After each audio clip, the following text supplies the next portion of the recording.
हनुमान जी महाराज इतने छोटे थे तो इतने बड़े सूर्य भगवान को कैसे। अस्सलाम वालेकुम वरहमतुल्लाहि वबरकातुहू। नाज़रीन, आज की वीडियो बड़ी अहम, बहुत ही इंटरेस्टिंग होने वाली है। आप हज़रात से गुजारिश है कि वीडियो को आखिर तक देखिएगा। नाज़रीन, हिंदू पंडित से एक नौजवान ने सवाल किया कि छोटे से हनुमान ने इतना बड़ा जो है सूरज कैसे खा लिया। अकल में आने वाली ये बात नहीं है, आप लोगों को बेवकूफ़ बनाते फिर रहे हैं। मुझे इस सवाल का जवाब दे। तो अनुरुद्धाचार्य पंडित ने जब ये सुना तो वो बड़े परेशान हो गए, बड़े हैरत के अंदर चले गए। तो वो सवाल का जवाब भी आपको सुनवाएंगे। और डॉक्टर जाकिर नाइक ने बड़े अच्छे अंदाज के अंदर इस बात को एक्सप्लेन किया है, आपको ये भी सुनवाएंगे। आपसे गुजारिश है कि वीडियो को आखिर तक देखिएगा। चलिए वीडियो को शुरू करते हैं। बाल समय हनुमान जी महाराज इतने छोटे थे तो इतने बड़े सूर्य भगवान को कैसे। शंकर जी सूर्य भगवान को हनुमान जी निगल गए। आप कह रहे हैं हनुमान जी छोटे से थे।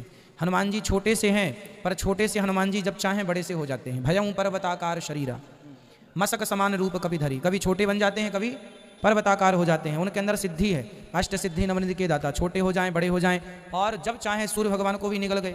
तो ये हनुमान जी हैं ना, कोई सामान्य नहीं है, शंकर जी के अवतार हैं, तो वो निगल गए। इसलिए पॉसिबल है, भगवान है, हनुमान जी के लिए सब पॉसिबल है। हिंदू दोस्त मुझसे कहेगा कि ये गणेश जो है वो हमारा भगवान है, वो शिवा भगवान का बेटा है, भगवान शिवा।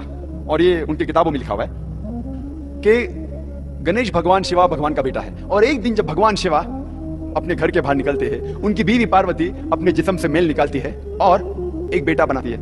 और वो कहती है उस बेटे से कि घर के चौखट पे खड़े रहो, घर के दरवाजे के बाहर खड़े रहो और किसी को भी घर में आने मत देना, मैं आराम फरमा रही हूं। तो उसका बेटा घर के बाहर जाता है और दरवाजे पे खड़े हो जाता है। कुछ देर बाद भगवान शिवा वापस अपने घर पे लौटते हैं और जब घर में दाखिल होने जाते हैं, उस वक्त उनका बेटा उन्हें रोक देता है और कहता है, आप इस घर में नहीं जा सकते, आप दाखिल नहीं हो सकते, क्योंकि मेरी मां आराम फरमा रही है। शिवा तेज में आके अपने बेटे की गर्दन उड़ा देते हैं। तो मैं कहूंगा मेरे हिंदू दोस्त से, आपका भगवान अपने बेटे को नहीं पहचान सका, कल जब मैं मुश्किल में रहूंगा तो मुझे कैसा पहचानेंगे। और ये हिंदू दोस्त आपसे कहेंगे, आपको कहने की जरूरत नहीं। और ये कहानी आगे बढ़ती है कि भगवान अपने बेटे का सर इतना दूर उड़ा डालते कि वापस नहीं लेके आ सकते। तो लोगों से कहते कि पहले जानवर जो नजदीक में आएंगे आपके, उसकी गर्दन उड़ाओ और मेरे पास लेके आओ। तो पहला जानवर जो उनके सामने आता है वो है हाथी। तो हाथी की गर्दन उड़ाते और शिवा के पास लेके आते और भगवान शिवा अपने बेटे के सिर पे लगाता है और वजूद में आता है गणपति, एक लड़का जिसके सिर की जगह है हाथी का सिर। मैं कहूंगा अब इसको भगवान मानते। मेरा दोस्त कहेगा, अरे जाने देना जाकिर, ये तो कहानी है। अरे लेकिन ये आपका भगवान है क्या? अरे जाकिर जाने देना, ये तो सिर्फ कहानी है। मैं कहूंगा आप मुझे साबित करके दिखाओ कि गणेश भगवान है और मैं प्रसाद खाऊंगा, क्योंकि कुरान में लिखा हुआ है कि अल्लाह के नाम का खाना मैं खा सकता हूं। बोलेगा जाने देना जाकिर, ये छोड़ कहानी है, ये सिर्फ मेरे मजहब में। मैं कहूंगा नहीं, मुझे साबित करके दिखाओ, अभी मैं उसके पीछे भागूंगा। और ये बहुत आसान है, हमें किसी भी गैर मुसलमान के खुदा को गाली नहीं देना चाहिए। अल्लाह ताला फरमाते हैं कुरान मजीद में, सूरह अनाम में, सूरह नंबर 6 आयत नंबर 108 में, आप वो लोगों जिनकी वो पूजा करते हैं, जिन लोगों की वो अल्लाह के अलावा पूजा करते हैं, उनको आप गाली मत दो। जिन लोगों की वो पूजा करते हैं, इबादत करते हैं अल्लाह के अलावा, उन लोगों को आप गाली मत दो, नहीं तो जहालत में वो लोग अल्लाह सुब्हानहू व तआला को गाली देंगे। तो हमें गैर मुसलमानों के भगवान को गाली देना हराम है। तो हमें कुछ नहीं कहना चाहिए, सिर्फ पूछना चाहिए ये कौन है, और वो हिंदू या वो गैर मुसलमान अपने आप अपना काम करेगा। आपको उन्हें बुरा भला नहीं कहना चाहिए, इस्लाम में इजाजत नहीं है। लेकिन ये तो पूछ सकते हैं, कौन है ये, आपका गणेश कौन है, आपका भगवान कौन है? मुंह तो खोलो। हम मुंह खोलने से डरते हैं। और मैं जिस शहर में से आ रहा हूं, बंबई, आपको शायद पता होगा उसकी फिजा कैसी है, पर अल्हम्दुलिल्लाह सुम्मा अल्हम्दुलिल्लाह, ये गैर मुसलमान मेरी और इज्जत करते हैं। ये गैर मुसलमान जब मैं जाता हूं मेरी और इज्जत करते हैं। जब मैं जाऊंगा एयरपोर्ट के थ्रू, देखिए ओ जाकिर साहब आए, वो इमीडिएटली ग्रीन चैनल के थ्रू जाने देंगे। जब मैं जाता हूं दुकान पे डिस्काउंट देते, कुछ लोग फ्री भी देते। अल्लाह की बात करने से किससे डरना, हक की बात करने से क्यों डरना? जब हम पढ़ते हैं उपनिषद, जो एक अहम हिंदू मजहब की किताब है, छंदों के उपनिषद में लिखा है, चैप्टर नंबर 6 सेक्शन नंबर 2 श्लोक नंबर 1 में, एकम एविदित्यम, खुदा एक है, उसके अलावा कोई नहीं है। लिखा है श्वेता उपनिषद में चैप्टर नंबर 6 श्लोक नंबर 9 में, नाचस्य कसिज जनिता न चदीपा, उस ईश्वर का कोई भी वालिदैन नहीं है कोई भी रब नहीं है, उस ईश्वर का कोई भी वालिद नहीं, कोई भी वालदा नहीं, उस ईश्वर का उससे ऊपर कोई नहीं है। लिखा है श्वेताश्वेतर उपनिषद में चैप्टर नंबर 4 श्लोक नंबर 19 में, न तस्य प्रतिमा अस्ति, उस ईश्वर की कोई प्रतिमा नहीं। प्रतिमा एक संस्कृत लफ्ज है जिसके मानी है अक्स, फोटोग्राफ, पेंटिंग, पिक्चर, स्कल्पचर, मूर्ति, स्टैच्यू। लिखा है श्वेताश्वेतर उपनिषद में अध्याय नंबर 4 श्लोका नंबर 19 में, न तस्य प्रतिमा अस्ति, उस ईश्वर, उस भगवान की कोई प्रतिमा नहीं, कोई अक्स नहीं, कोई फोटोग्राफ नहीं, कोई पेंटिंग नहीं, कोई पिक्चर नहीं, कोई मूर्ति नहीं, कोई स्कल्पचर नहीं।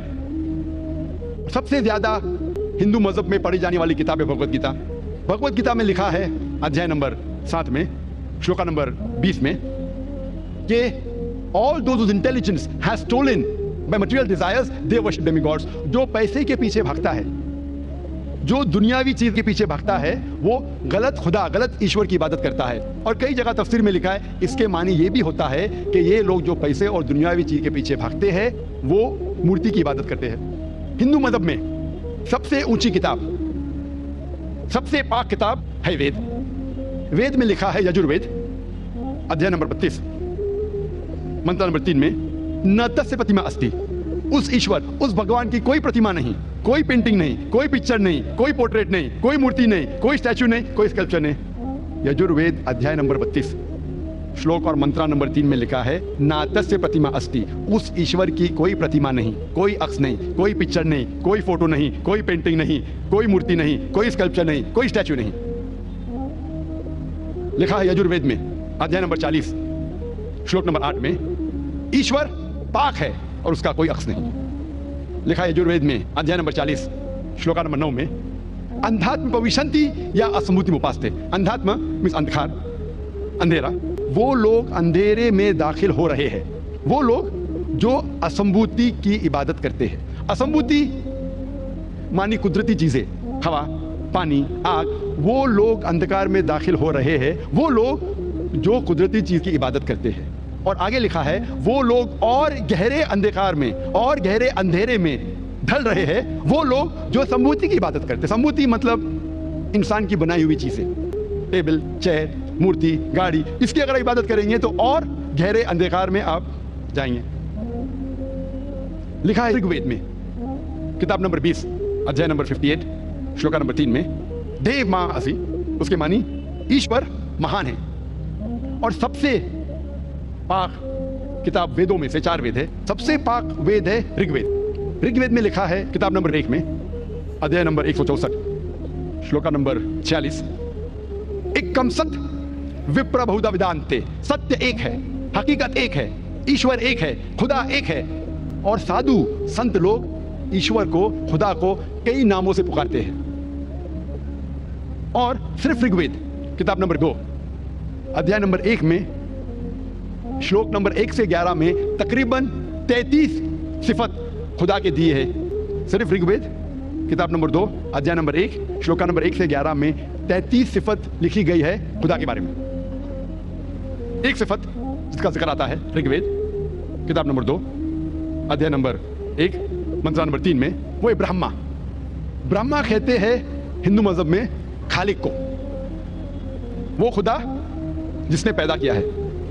हम मुसलमान को कोई गिला शिकवा नहीं अगर कोई कहता है कि खुदा खालिक है, या खुदा बनाने वाला है, या खुदा क्रिएटर है, या खुदा ब्रह्मा है। लेकिन अगर कोई शख्स ये कहता है कि ब्रह्मा वो खुदा है जिसके 4 सिर है, हम मुसलमान इस पे एतराज देते हैं। क्योंकि आप अपनी किताब श्वेताश्वेतर उपनिषद अध्याय नंबर 4 श्लोका नंबर 19 के खिलाफ जा रहे हैं, जिसमें लिखा है, ना तस्य प्रतिमा अस्ति, उस ईश्वर की कोई प्रतिमा नहीं, कोई अक्स नहीं, कोई पिक्चर नहीं, कोई पेंटिंग नहीं, कोई मूर्ति नहीं, कोई स्कल्पचर नहीं, कोई स्टैच्यू नहीं। नाज़रीन, उम्मीद है आपको वीडियो पसंद आई होगी। अगर वीडियो पसंद आई हो तो हमारे चैनल को सब्सक्राइब कर लीजिएगा, वीडियो को लाइक और शेयर ज़रूर कर दीजिएगा, और बेल आइकन को प्रेस कर लीजिएगा ताकि हर नई आने वाली वीडियो आपको बर वक्त मिल सके।